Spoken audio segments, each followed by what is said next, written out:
അമല ഗുണഗണ വാരിധി ഗുരുസ്വാമി അനവധി തരണകൾ അരുൾ ചെയ്തു.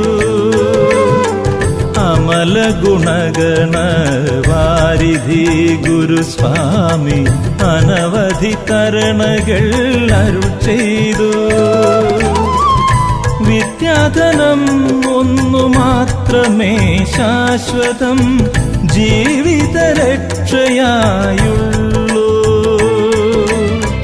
വിദ്യാധനം ഒന്നു മാത്രമേ ശാശ്വതം ജീവിതരക്ഷയായുള്ളൂ. സ്വാമി ഈഴവശക്തിയെ ഉണർത്തി ശിവഗിരി വാഴും മഹാപ്രഭോ നിൻ തിരുനാമം